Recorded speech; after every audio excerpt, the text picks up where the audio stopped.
An Wissenschaft wird heute nicht mehr geglaubt, sie wird verhandelt. Wir handeln mit Wissen und Informationen. Wir sind Kaufleute des Lichts, Produzenten und Konsumenten, Interpreten roher Daten und hart erkämpfter Erkenntnisse. Doch wer die Grenzen verständlicher Forschung austesten will, muss nicht mehr besser, schneller oder effizienter kommunizieren, sondern über die Kommunikation kommunizieren. Und damit herzlich willkommen zum Podcast Virale Wissenschaft. Ich bin Patricia Gwotz und in der heutigen Podcastfolge sprechen wir mit meiner guten Freundin, der Biologin Željka Kačarević. Sie ist Assistant Professor an der Universität in Osijek, Kroatien. Sie arbeitet dort als Dozentin am Department für Anatomie und Neurowissenschaften und wechselte dann später an das interdisziplinäre Institut für pathologische Histologie, Zahnmedizin und Gesundheitswissenschaften. Das ist aber noch nicht alles. Sie arbeitet gleichzeitig in Berlin im Bereich der Dental Science und entwickelt neue Biomaterialien in der Botis Biomaterials GmbH. Dabei geht es vor allem darum, neue biologische Materialien in der Zahntechnik zu erforschen und zu entwickeln und sie natürlich auch erfolgreich auf den medizinischen Markt zu bringen. Sie reist also auch sehr viel, sie steht oft auf der Bühne, sie gibt Vorträge und Vorlesungen, aber sie ist vor allem auch Ehefrau und Mutter. Und heute geht es nicht nur um Wissenschaft, sondern um Mutterschaft und Wissenschaft, um Frauen in der Wissenschaft, um das Leben von Frauen zwischen Windeln wechseln, forschen, unterrichten und mehr. Vor allem geht es aber auch um den Gender Trouble in der Forschung und Wissenschaft. Željka gibt uns private Einblicke in ihr Leben, in die Probleme und Krisen. Sie spricht über das Muttersein und gleichzeitig auch über ihre Liebe zu Wissenschaft und wie man beides vereinen kann. Jede Frau macht ihre eigenen, ganz persönlichen Erfahrungen. Jede von uns geht anders mit Erfolgen und Niederschlägen um. Dennoch können wir auch von anderen lernen, wie man das Leben meistert, wie man resilient bleibt und Familie und Wissenschaft vereinen kann. Als erste Frau in ihrem Department hat sie viel bewegt. Nun geht es darum, das System der Wissenschaft zu ändern, damit es nicht heißt Mutter oder Wissenschaftlerin, sondern Wissenschaftlerin und Mutter. Also, let's talk about women in science. Viel Spaß beim Zuhören.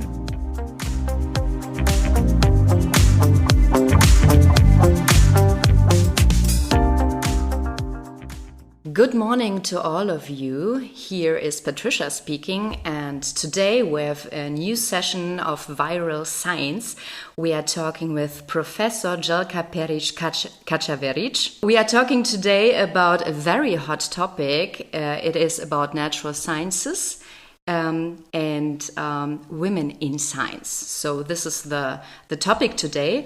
And when I say science, so you already know it's hard sciences. So it's not Geisteswissenschaften, humanities, but we are really working or we're speaking with scientists in the laboratory or in the industrial sciences. So life sciences, medicine in general. So these are very experiment-driven, database sciences with many years of work, specialization, training in the lab. And for me, it's really exciting to hear from the scientists whom I talk with about all the stuff you have to learn to become a very good trained researcher in this area. You are trained in molecular biology, but you received your PhD also in biomedicine. Yeah. And health science, so Gesundheitswissenschaften would it be, I think, in Germany, in the Department of Anatomy and Neuroscience and the Faculty of Medicine in Osijek, in Croatia. Since then, you worked a lot. Also, you told me as a lecturer in an interdisciplinary department of anatomy histology. So I would just start freely with your early career, academic, your personal experience in Croatia, and then you're moving to Berlin, to Germany, to learn another language and to work in a totally new area. First, I finished molecular biology in Osijek, and then I even with end of university days, I start a little bit working with students at University of Medical, Faculty of Medical department in Osijek, and little by little there was opportunity for me to start working at Department of Anatomy. it was really huge opportunity, and I like it.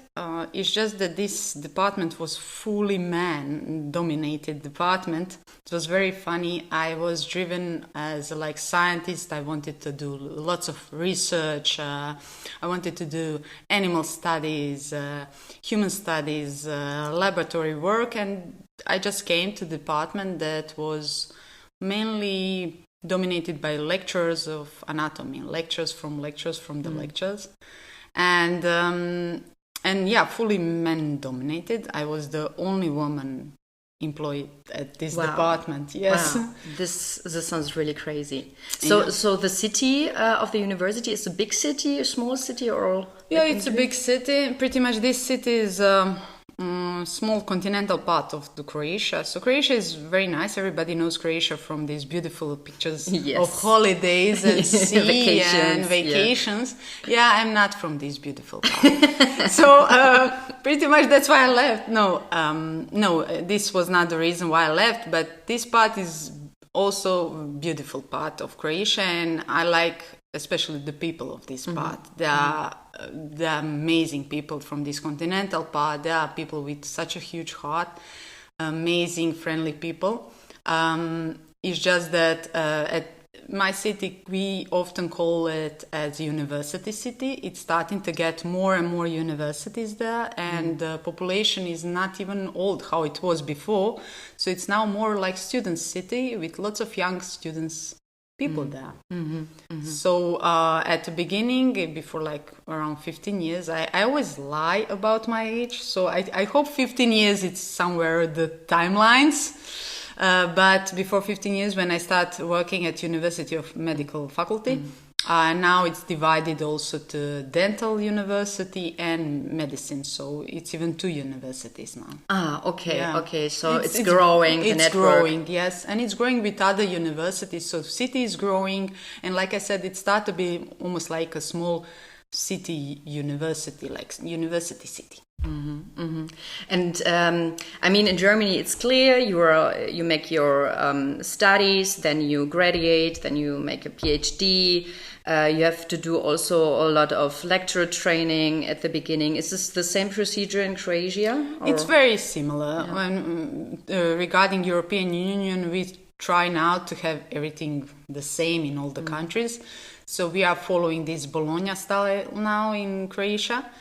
But yes, it is. So when I start working at university as an assistant, so this was the contract as an assistant, you need to have some hours of lectures. Together with this, you need to achieve your PhD by doing a study in really science related with lots of lab work and really discover something, publish a few papers, at least 2 papers in national journals, and then to defend your thesis. Also in English, publications in English? Publications always are on English, especially in science. Pretty much language is really English. Even now, and it was before, all the literature is on English. All the papers are really, these publications, they're all full English. What was your PhD about? For the scientists here that are listening now. So it was very funny. I had animal models. So I was researching 2 generations. So I was feeding male, females, rats with different kind of foods. So I had 2 groups of very fat food and normal food. And then I divide offsprings in different groups. And some of them I changed the feeding system style, and some of them I left with fatty food. And I was seeing how healthy and unhealthy food or fatty food can influence on body system, and also on bone remodulation, on liver, and we try really to see, is it the change that is changing the body, or even style of healthy style of life can change your body. So pretty much it was very funny that we discovered less changes in body, less cytokines, like hormones of inflammatory things, in offsprings who stay on the same food that mom. This is epigenetics also, yes, right? Yes, pretty much it is. And it's a reason because every change is a stress. Every change in even healthy style of life is a change from the life that you had. So pretty much every change is a stress on a body, stress on organs and cells.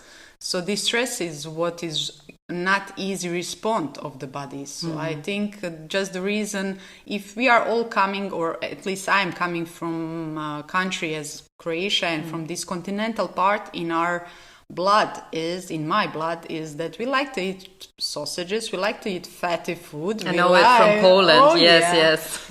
So it's still something that I like. So if I start to eat now avocado as my lunch or breakfast, I don't think I will be the most healthiest person.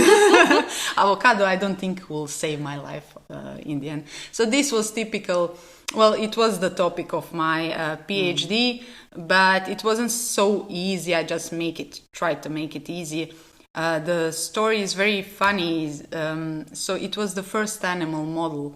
Why it's funny is that when I came at the department, I was the only female there. And I came from university that was molecular biology. All the people there who were working there, and it was 3 professors and 2 assistants that in that time, they were all male and they were all coming from medical university. Okay. They all finished medical university. They were teaching anatomy. They were only in teaching. So they did their own PhDs, but topics were more like seeing retrospectively what kind of patient had this or that, and then they were extracting data from that, do statistics from that. Usually statistic was done by somebody else. And then they just write the report, and somehow very simple guided PhDs. This was not my wish, and thank God it was not the wish of my professor. So he said, let's go. If you have idea, we will do it. We will do bigger PhD. I want you also to apply to get some projects, to get more money for science. Let's do it. And this is how we started, really. It was the first animal model driven project at this department. When I started. So you changed the whole system a little bit. A little bit. Yeah. And they changed me. Yeah. What is very funny. Yeah. So I noticed first, working with men, it's nice. I need to say. You hear that. Working with men is nice. I carefully chose my words. No, it is. How it started is that... like every young scientist, you are full of ideas, you are full of energy, you think you will conquer the world, you think you will get Nobel Prize for everything that you do, and you are spend hours reading papers, preparing projects, you want to explore this and that, it will be interesting to do that. You are so full of everything in your mind, and then you come to the earth. And then you need reality and stand with 2 feet on earth. And this is where this feel of man changed me in the way.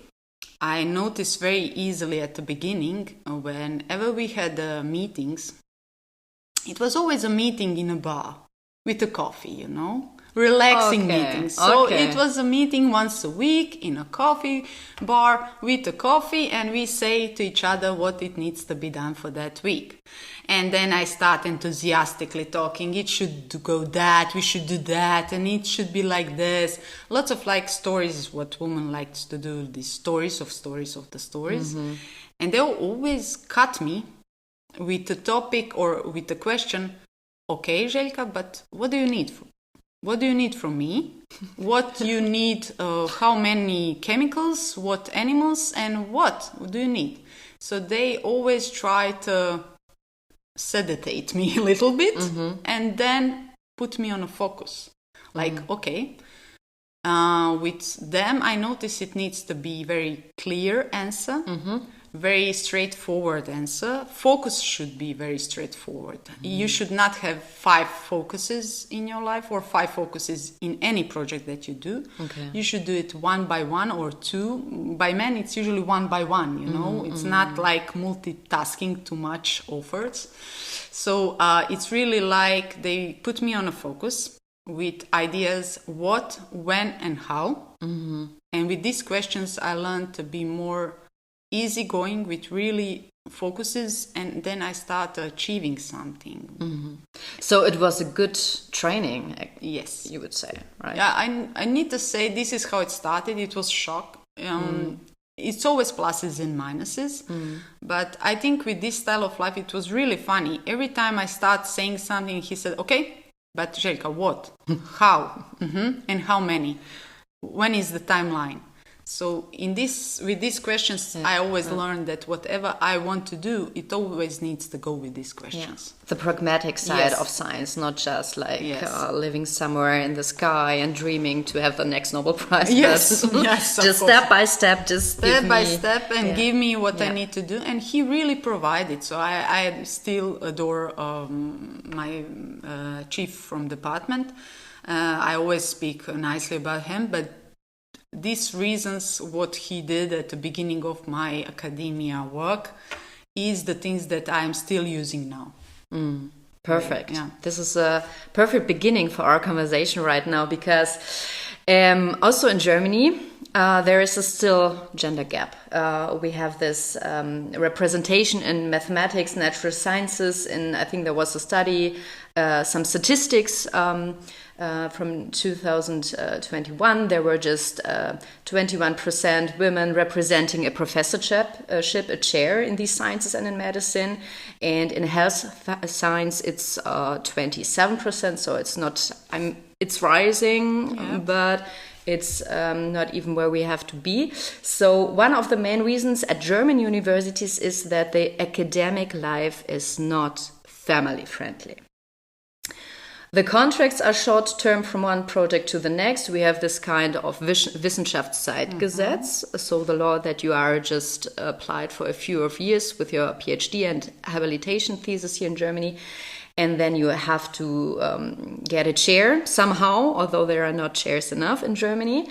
So we have this economic pressure on couples who want to build a family.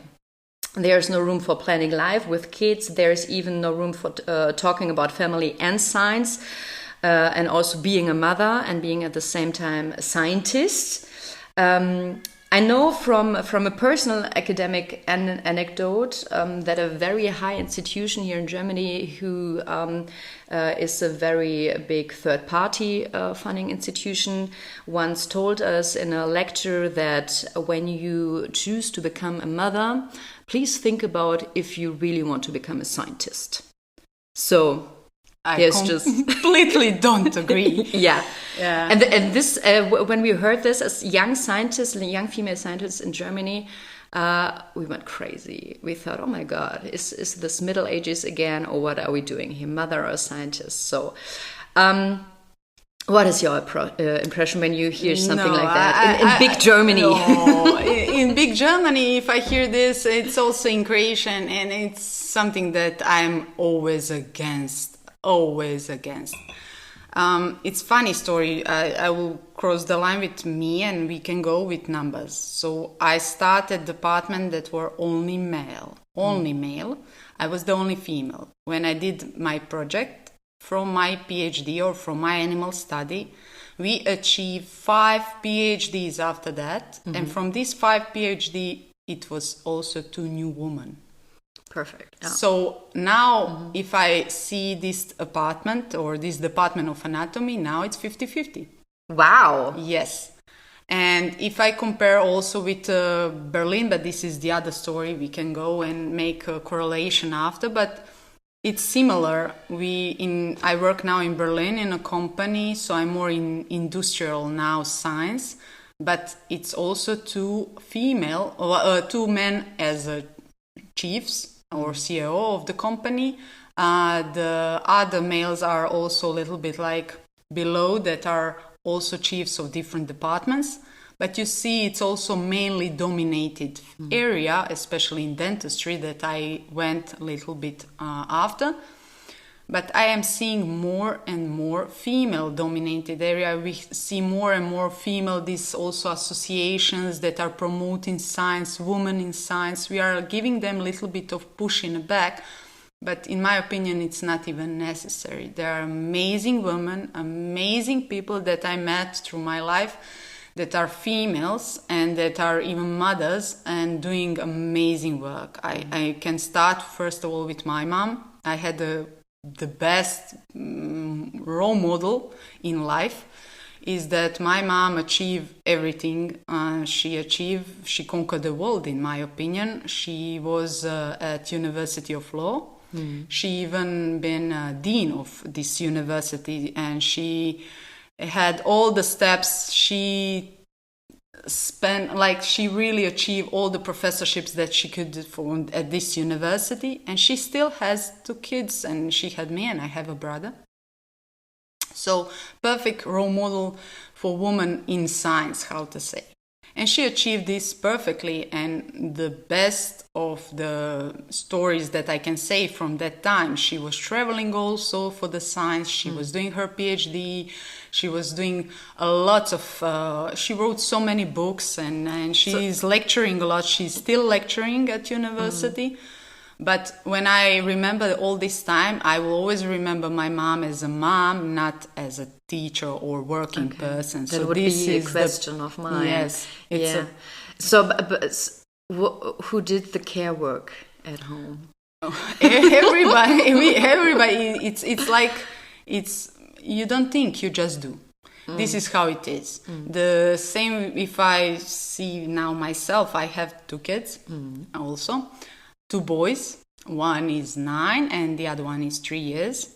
So grown up, it's in school, and he is now finishing 3rd class. Today it's the day of finishing 3rd class. Yay! Yes, we will celebrate. Perfect. And the young one, he's in kindergarten, so in Kita, and he's crazy, small guy. Like, really, there's such a huge difference between 2 of these boys. But yeah, I am a mom, and I will first say that I'm a mom, and then second goes my story about the work. I will say that I will never agree with the story that you should choose one or the other, because what I really remember from the first time I get my first child, it was a huge shock, of course. I think neither one woman is really mentally prepared to have a kid. You say, yeah, now it's a good time, or we are thinking it's a good time. No, it will be in the future a good time. It's never perfect timing. It just happened, and you just do it. And I like to say always this story: go with the flow, and it should go with the flow, you know. Yeah. So with Jan was my older kid. He is born in Croatia. It really happened like a huge shock. But what I remember, the time when you get a kid, it's changed you a lot. It changed you massively. But me as a woman, it changed me in a way that I start to cherish every minute of my day. So I start to be such a superwoman, organizer of my time, that I start to be more productive, because I knew that this is the time when I need to do statistics, because after I need to pick up my kid, I need to cook, I need to go to the shop, I need to clean, I need to do that. So in the same time, I could be able in my brain to think about cytokines and how to do statistics of my results, how to write a discussion on it. And then in the same time, I knew what to do with kid, is he was eating or not eating, if he was pooping or sleeping. So it goes like this, but you start to be such a super organized, because you start to have very nice hierarchy in your head. You know where your time should be, where you want to spend your time. You know that you want to be with your kid, you want to be with your partner, or you want to be at your work and you want to finish this, so you finish it. You don't think, I can do this after, because you know you cannot do this after. So would you say this is a special characteristics of women in general, that they have to be like this multitasking, focused, productive beasts? Or would you say this is more lies in the individual personality of everyone? That, what would you say, is this something for you can put together with male female gender? Or? With gender, I have a feeling that with men it goes like they go one topic, they want to finish the topic, then they go to the other topic. We can multitasking. I have this feeling, but being a mother is really something quite different from any gender specification. I also think that even father, if I see my husband in same mode when he had a child and he didn't have a child, his behavior was different. Now when he has a kid and I have a child to come home, we are really highly organized. I will always choose the person to work with that is with kids, or somehow I haven't noticed that they really know how to speed up the process that can be speed up. Wow. What is priority and what is not. And they will really never spend so much time on things that are not highly prioritized. And they will know how to structureize them. And this is what I see the most. I notice with myself having a first child that, and of course with the second one again, it's just that I start to be very organized, to have everything in my day as much as I could, and what is priority. I can think about defending my thesis of PhD in my head like it is the biggest part in my life, and it's the high level what I will achieve that month or that year or in my life. But it will fall down in water the same minute if I have info that my kid has a temperature. Yeah. It goes. This is a perfect bridge for us to talk now a little bit more about also you as you're coming from Croatia to Berlin, so you changed the fields. Maybe you can tell us a little bit more about this kind of changing also for you with your husband, with your son. At finishing my PhD, I still didn't finish it. I was just finished the scientific part. I had my samples. I did all the research on them, but the work of writing and statistics and all this not so nice part, it needed to be finished. But I went on maternity leave. So in Croatia, it's similar like in Germany. You have a possibility to be 1 year at maternity leave with a kid. In Germany, you can use even 3 years. In Croatia, it's not. It's 1 year. It's more like 6 months it can be and needs to be by mom. And the second part of 6 months, it can be also father. So I chose to use this first 6 months because I was still young. I really wanted to finish this PhD. I really wanted to defeat it. I really wanted to finish this chapter in a life, because I did so much for that, and somehow it was at the reach of my hand, and I really wanted to finish it. Then I went on maternity leave, and it was a huge shock. After working on PhD and science and in lab, I was just changing diapers, thinking when he needs to eat or poop or breastfeeding from the morning till the evening. It was a huge shock. It was nice, but it was also not fully me. I'm never only one person. I'm more person. So I was missing this other part of my personality, not only mama personality. So I was very happy to start working with when he was 6 months. And I was able to defeat in like 2 months, I was able to publish 2 papers. I was able to defeat the PhD. Like all the results of the work came together with the kid after. Yes. It's very good timing. Perfect timing, perfect. But what influenced on us the most is when I did my PhD, I wanted to start to research more. I had more ideas. I wanted to establish more projects. And then I started getting more no from a university because I think finance are the biggest problem in Croatia. Especially financing science when people maybe doesn't have even possibility to eat food. It's like this is not first priority where to send money of the government. So it was very hard to achieve some money for chemicals and the ideas that I wanted to do. Second problem that I had is that when I achieved this level that I was dreaming of, I was thinking that so now we discover something, yes. And it was no, so you just publish it. So you now achieved to get this docent position or after professor, or you just achieve publications. So I realized that I kill so many animals for for just papers, or I had the feeling it was just for the papers, and I didn't like that. So my wish was really to try to have something in industry, so that if I really do the research and if I really do science, that this science will come with something as a result on something on a market, that it will help people, that it will be with really purpose, not only being paper or affiliation. Yeah. Applied science. Applied. I really needed this applied science. But this was one of the reasons to try to move and to try something new.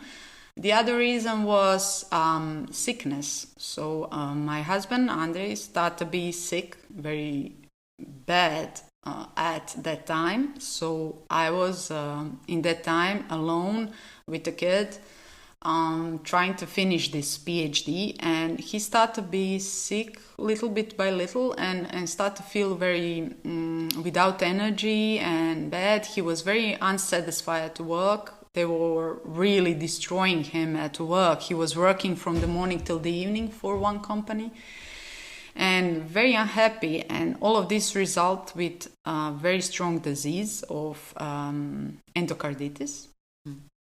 And myocarditis, it's disease with the heart. Yeah, he had a bacterial in heart. He was in hospital for like almost half a year, getting antibiotics through the vein every 3 hours. He was in this time of period of life was horrible because every day I didn't know what is happening. One day you hear he will get operation on a heart. Next day, no, he will get only antibiotics. Third day you get info. No, we will change antibiotics, or no, we will see where the bacterials went on other organs.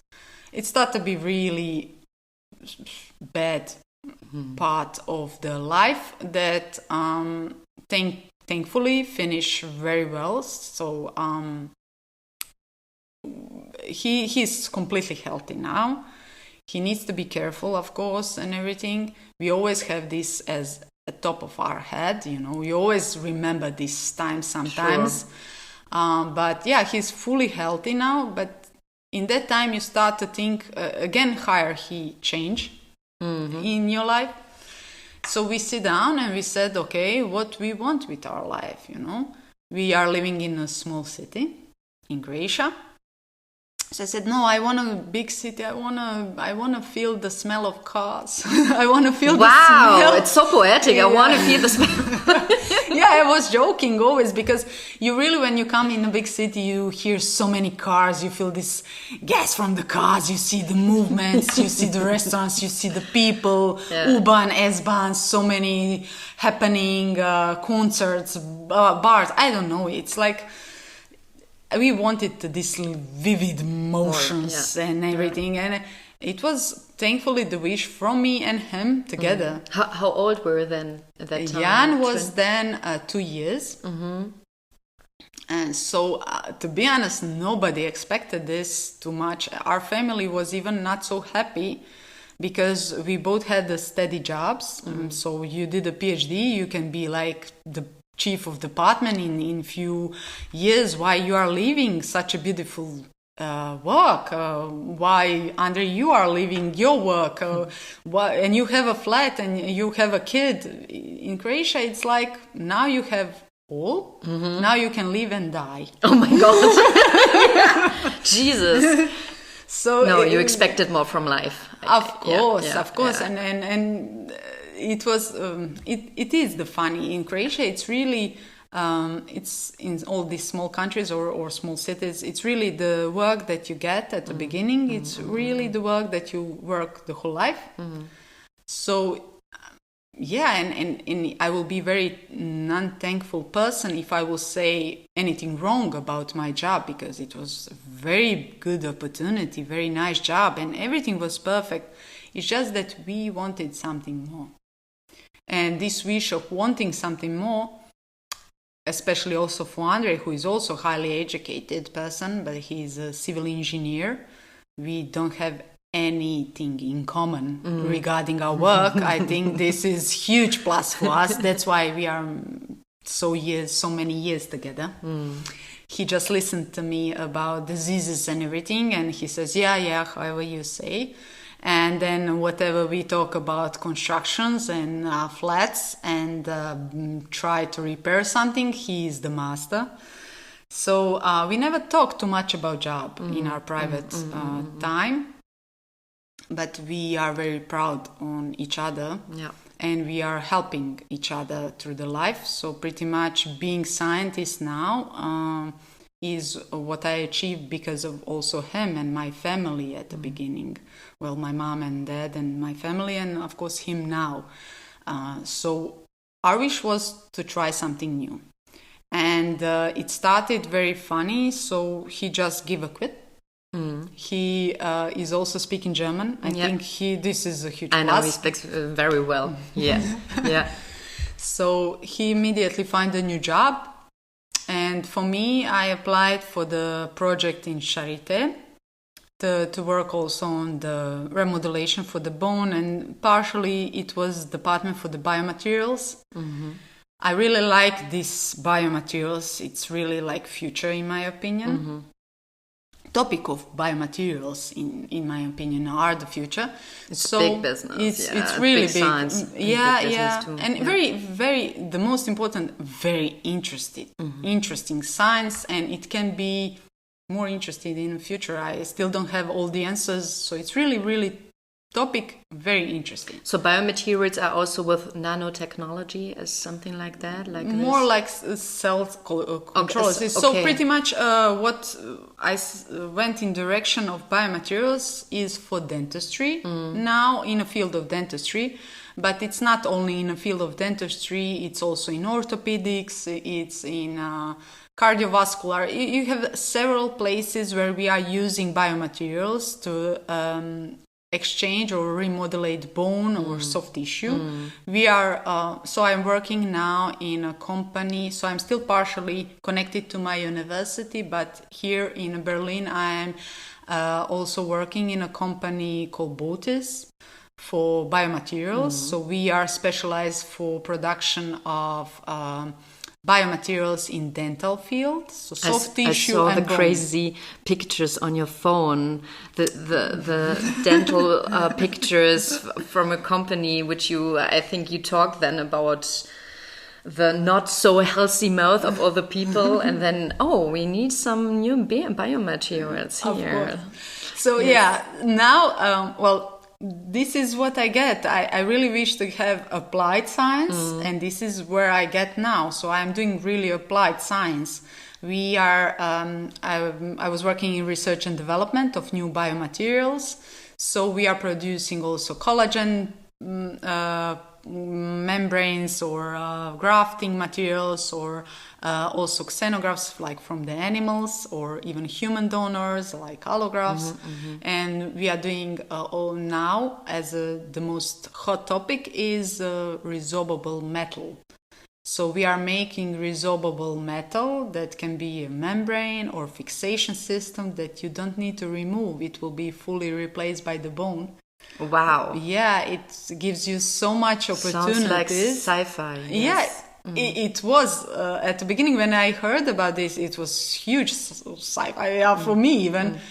But we did a lot. We did like from in vitro, in vivo, all the animals, like from rats, rabbits, mini pigs. We did models with dogs. Mini pigs. Oh, okay. In short, yeah. And dogs also. Mm-hmm. But we did all the testings for toxicity and all for the degradation pattern for these metals, and we get a CE mark. So all these studies that I did with animal models to discover how it will perform as a product, how it will degrade, how it will be the tissue response on it, gives us results of CE mark product. So we have a CE mark product here in Europe, and people are already using. We have a CE mark for already now 2 years. It's on the market. I am in communication with so many clinicians who are using this product. We are collecting so much data on it, and it's quite interesting that way. And it's a German company or also international? Fully German. Fully German. So you are not working in the lab right now. You are doing marketing? So pretty much little bit by little. So I am working so we moved to Berlin for 7 years, and from the beginning I'm connected to this company. So 7 years work at this company. At the beginning it was research and development. I was really in the lab. I was also traveling in lots of places where we had animals, and I was doing also implementation in animals, like Calvarian model. This is when you put biomaterials in a head of the rats, rabbits, and see how it will develop the bone, or you are putting subcutaneously, so under the muscles you took the part of the membranes and just see tissue response or something like this. So I did lots of operations on animals. I did then in lab histology. I really like histology. It's one of my loves also. So I was looking how the cells are integrating in the bone or the soft tissue. How they communicate with each other, right? Yes, and if you have an inflammation on that biomaterial or not. So we were exploring a lot at the beginning, so how we develop the product, and together with developing of product, also now establishing how to. Now it's more like I'm collecting lots of data on humans, so I'm collecting lots of clinical pictures using this product in different clinical indications like sinus lifting, socket preservation, ridge preservation, all these dental field indications, and see how it performs to see specific indication where we can find it most easiest application and the best outcome. Okay, and I already saw on Instagram you are also a scientist on stage right now when you travel a lot. You told me in Spain, Portugal, everywhere. So how does it feel to be on stage? It's totally new area, right? Yeah, totally cool. So this is not fully new area, because from the beginning, like I said, I'm still connected to university, and as a part of university, you always need to teach and give the lectures. You always need to have partially some hours of lectures, and I still have them. So lecturing is something that my second love is. So you have a little bit of love of histology. Mine too. Yeah, yes. And then it's lecturing. I really like to work with students. I like to have questions. I like to try to transfer something hard and scientifically very hard to consume, the transfer on language of us or students. And I had now even possibility to lecture on big stages and big congresses. It's different. It's quite different. You know, when you come to your own university, in your room, you are in front of your students, you feel so relaxing. You feel open to them. You somehow know them. So you know with the flow, and you already can see the faces, who is sleeping, who is not interested, who is interested. So where to stop, when to not stop. So you are like a master of your time. But on a stage, everything is very, very strict program. Like you need to stick to the time, you need to stick to the people, and it's hard. I was even in one session in Portugal. I was opening a congress. This is again next level. It's really come in front of 500 people or 600 people on a stage. They are all fully experts on the field. They are all experts in the field of dentistry. They are mainly male there. And I was like maybe one or two females on the whole Congress that gives the lecture. Wow, okay. Yes, and it's really like experts are listening to you. It's not that you can say whatever you want.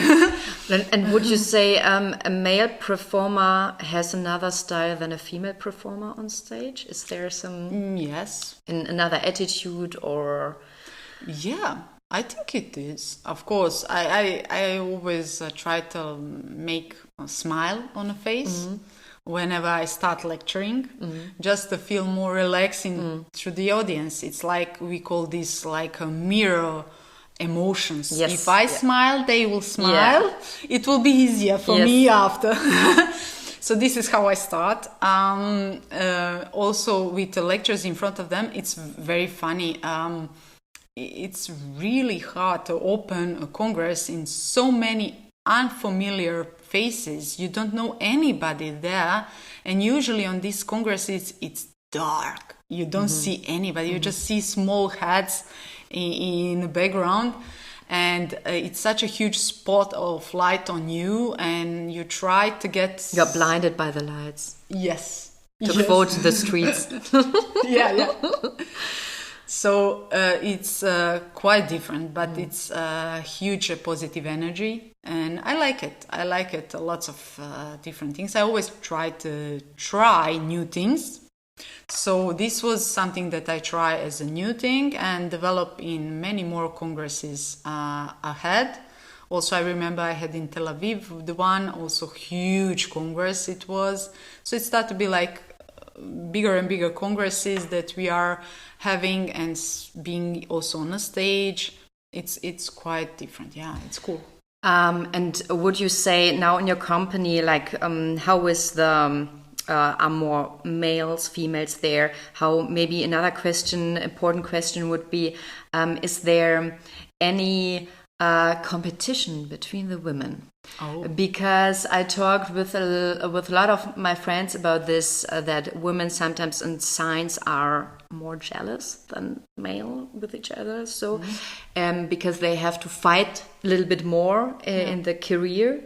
So, do you have sometimes the feeling that women are looking at each other a little bit more like, I want to also be so cool and so, relax and so performer like Željka? Do you have this feeling? This, I know what you're how thinking. How is the climate? I think I will say that whenever is the cake too small for the people to get every piece of the cake, they will be angry or they will be jealous. Yes. This is where I noticed, because I felt more jealousy in maybe small countries, or like in a country where I'm from, in the department where I am or I was, is just because it wasn't enough for everybody. Then you start to see this huge revival and try to defeat it or try to be better from the better. It's nice to push yourself. You need to have people around yourself who are really did a lot, achieve a lot, and they should be your role model. You should work with them more, because they will push you how they are pushing yourself, or they are pushing themselves. So I think it's not so gender related, because I see jealousy also in men field a lot, and they do it just differently. They just gossip that this one is not so good like the other one. But jealousy is present whenever it's cake too small, because everybody wants the piece. And but I need to really say that now, at the beginning, when I was working with lots of men, I am surrounding all the time with men. My best friends from university are two men, like two boys, that I was spending hours, months, we were learning together, we were going on lectures together, concerts, parties, we were really the best friends, we are still the best friends. There are men, there are both men. I have 2 boys. I'm with my husband, so I'm all the time surrounded by men. And in the field at university, it was also mainly men-dominated. Now, I work with 2, 3, 4 beautiful, amazing women as a small group of us, because we like to write lots of publications. We write together. And these girls are amazing. Amazing. I'm seeing more and more female that are amazing in the field that they are working. Also men that are working good work. You just need to find people who likes to work, similar work like you. You combine yourself in a small group, and we work together, and we accomplish so much in short time of period, just because we look at each other as colleagues, as friends, and we support each other. Of course, you feel a little bit hierarchy there, because somebody is older, somebody is younger, somebody is just starting, somebody is there for a few years. But more and more female, I don't see competition in that. I really would like to have more groups of like women in science, women there, women. Even my company is pushing this like BOTIS, or Women in Bone and Tissue Days, and we are really have or want to have, and I'm trying to find speakers that are women. I think they give very nice lectures. It's always nice to have diversity, you know. If you have a congress of only male and the same voice, even tone of the voice will be the same. So it's better to have one woman there, just to have a little bit rise of voice and smile on a face on different kind of approach. So just to have a diversity is quite good in everything. And so I understand now very good that you are a mother, a businesswoman, a scientist, and it does not sound really to me like you would say, I prefer this and not that. You prefer every role you... Yes. Right? Yes, yes, completely. I really like everything by little. That's the best. You know, when we say also on diet, it's like... you need to eat by little pieces of everything. So yeah, I like really in my work, I really like to not feel bored. That's the most. And I don't feel bored if it's really a lot of everything. And my life is really full of everything. So we are living now in Berlin, that is already such a hype city. So it's full of restaurants, it's full of bars, concerts. I was able to see in 1 year when we moved here in Berlin, I was able to see all the concerts of all my favorite music bands in 1 year that I was waiting years and years in my country. So music, family, my boys, I can spend time with them, I think even more here in Germany or in Berlin than I was able in Croatia. I miss my friends, my family from Croatia a lot, but I find here some friends like you. Yes. Yeah, and the others. So it's changing your life a lot. Also with the work, I really can juggle a little bit there and there. And they still sometimes need histology for some projects, so I do a little bit histology. Or I am connected with some clinicians from Netherlands, from Greece, Spain, Portugal. So you communicate, you also travel. So it's little bit by little of everything. And I think this is the key for the best in the end. Yeah, that sounds really good. Because one topic I just want to mention right now is this big topic about #regretting motherhood. It was this a big study of a sociologist in Israel, Orna Donev, and in her study she presented narrative interviews with I think 30 women, mothers, and they were talking about their feelings, like that they somehow regret that they have become mothers. They don't hate their children, but they hate the role they are stuck in, and the expectations and everything, the whole society. And I mean, Israel has a pronatal program, like for families, like to have many children and so on and so on. So this became a global international discourse about the taboo is broken. Now we have to talk about this bad feelings of mothers, also depression and everything like that. So First of all, what was your impression when you heard about that, or did you even? I heard a little bit. Yeah, I heard a little bit about that, and I understand. To be honest, I understand that mothers, they don't hate their children; they just hate the style of life. I know it was a shock for me. That's why I said at the beginning of podcast. I had a feeling that my life changed massively the moment I get a child, because you are waking up, or first of all, it's a question if you are sleeping. My first child, he was very nice. He was sleeping. He was eating. He was by the schedule, where you could knew what should be or should not be. But I was in such a huge fear. I didn't know if I'm doing everything correctly. You never have a fear, at least with my studies and at university or working, I never had a fear of doing something. But with a kid, you have a fear if he's hungry now, or he's sleeping, or he's sick maybe. And with first child, I had a huge fear until he started smiling at you with 3 months, and then he started sitting, then he starts to react on your voice.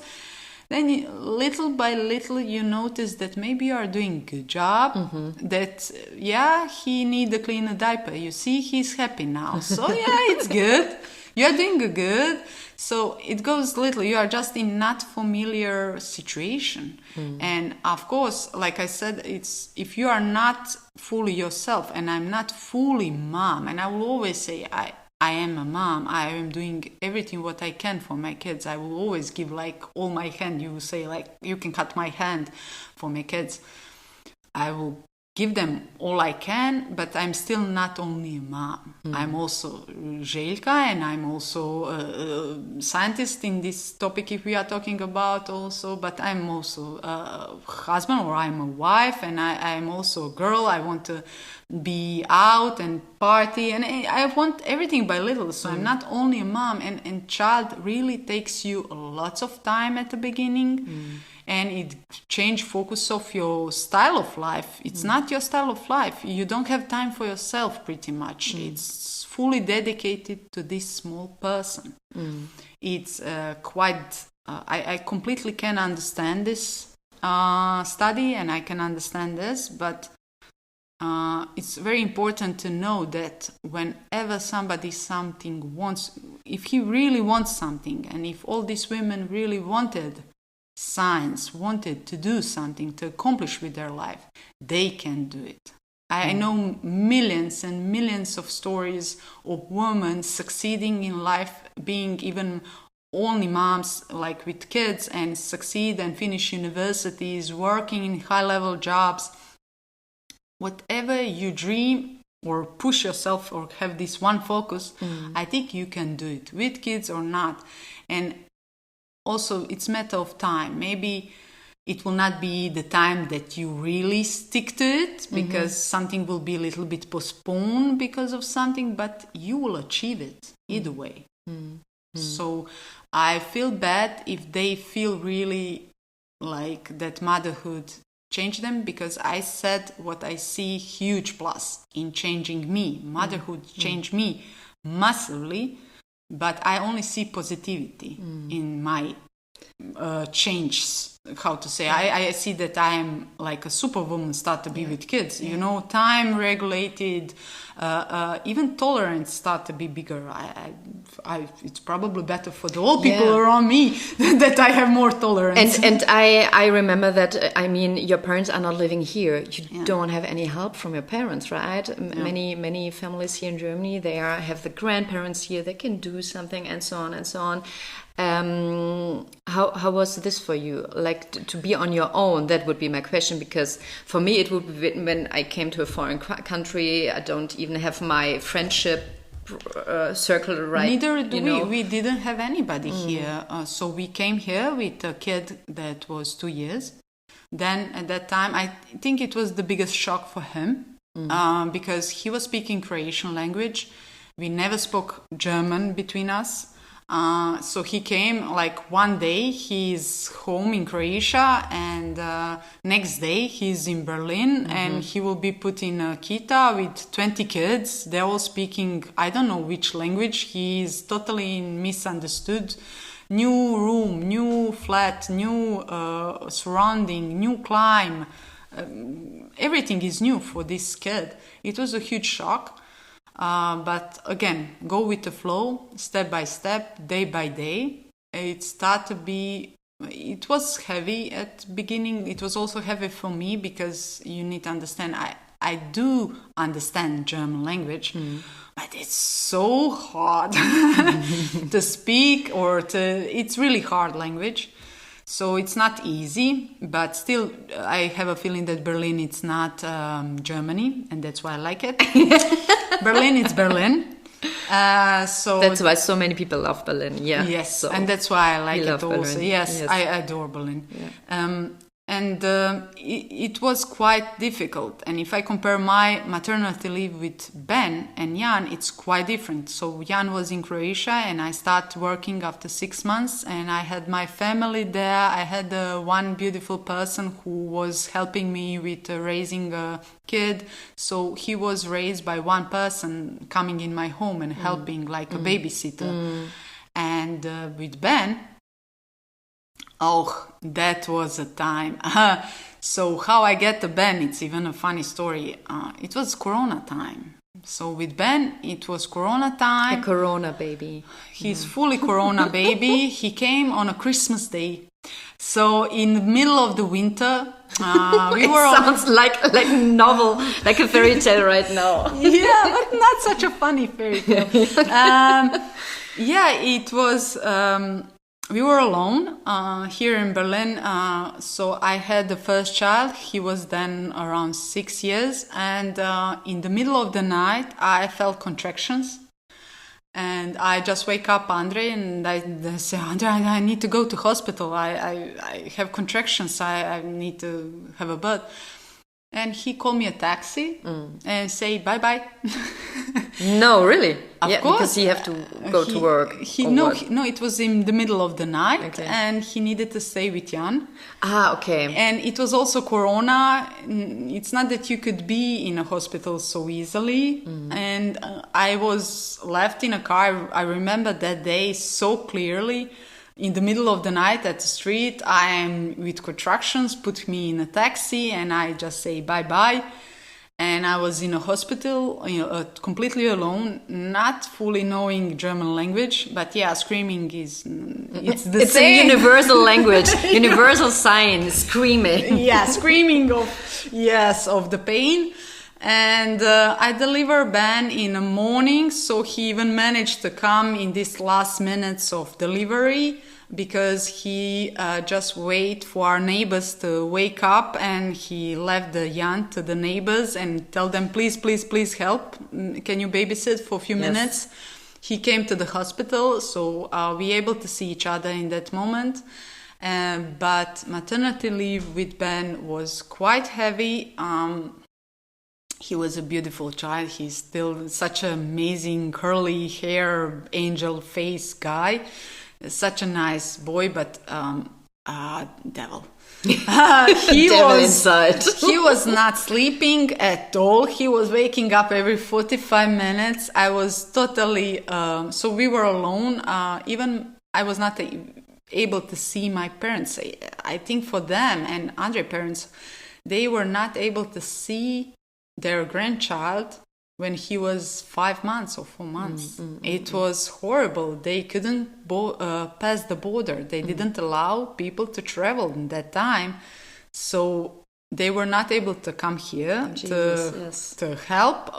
Not even to help. I don't need help. It's just for them to see them. I wanted to see them, and they wanted to see also Ben. And we were completely alone in that time, very depressing time, full of sickness and stories about sickness and Corona.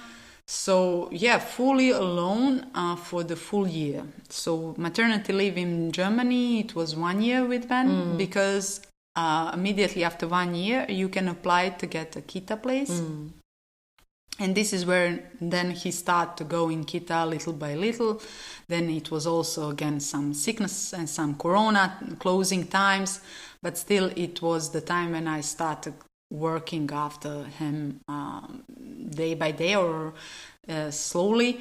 but it was much harder for me going all of this really with a kid who doesn't sleep, who takes your time also, and Jan was then starting with the school. So you have obligations to the first child with the school and everything, and also you have obligation to the small baby who is really like also breastfeeding and being somehow alone, really without anybody, because Corona was dictating this. Being alone is never a good choice. It's always good to be with somebody, and it's always good to speak. And also even now speaking with you, it's like really nice, you know. It's like it's so relaxing. It's more like psychologist for me, like a session psychology, therapy for scientists. Therapy. It's fully therapy, to hang out with people, to be surrounded with people, to speak with people, to give them all the thoughts and they give you, and really this is great. So we come now to our last finishing question, because we are talking now for an hour. Amazing. Yes, an hour passed. So a lot of male scientists wrote this popular article, Advices for Young Scientists. Very popular in England, for example, also US. So now I'm asking a young mother, scientist, and businesswoman, when you would wrote something like that, advice for young women, female scientists, what would be your advice? What ideas? I need to see this article. I need to see. I would say, maybe I should have done it before. Yeah, it doesn't matter. Now I will read it. I really want to see advices, if these advices are similar to mine or not. But there are no advices, pretty much. It's again, go with the flow, because we are such a diverse people. We are such a huge different cultures. If you compare now cultures here in Germany and Croatian, it's quite different. So it's the same advice cannot be for the same people, for the same gender, and it cannot be even for the same country. Yeah. So it's very hard to give really advices, but I really want to say that you just need to push. You push yourself to achieve what you want. Don't put yourself down always. Of course you will be, because we are all ourselves biggest criticized in the world. Yes. We like to criticize ourselves, but if you want really something to push, it's nice to find a partner who will support you, for example, like I really have here, because if you have a partner who is really proud at your job or what you are doing more than you are proud, is really a huge push. Family and friends that supports you, pretty much this is what everything will happen. I know it will happen. And one nice advice I had from my university days, I often remember this like a figure. I don't know if you know this, 3 monkeys. One monkey covered the ears, one monkey covered the eyes, and the other one covered the mouth. Yes. It's a story about never see, never talk, and never listen or never heard. It's a good story. So I think it's good just to not involve in small chatty things, and just put your focus on it, push your focus, and not to be blabbery, chattery, surrounding of the people, not involve yourself too much in these circles, because these stories are usually not even correct sometimes, and they're not true sometimes, and somebody says that or that, and maybe it's not true. So I like really this figure, to not say, not speak, or not to listen to anything, like you didn't hear anything about this. Yes, just to be focused, to be tuned to what one really is able to do. And this is a really great device, Željka. It was so nice to have you here. Maybe we see each other again today on a beer and for the next talk, maybe. So thank you very much for this session, and to you all, have a great day today, and we listen to each other hear each other the next time. So, bye! Bye!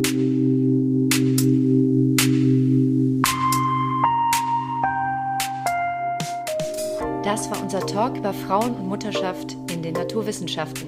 In der nächsten Folge gibt es mehr Content zu Women in Science mit einem Überraschungsgast aus der Charité, auf den ich mich schon besonders freue. Wir hören uns also demnächst. Stay tuned, bleibt gesund und auf bald!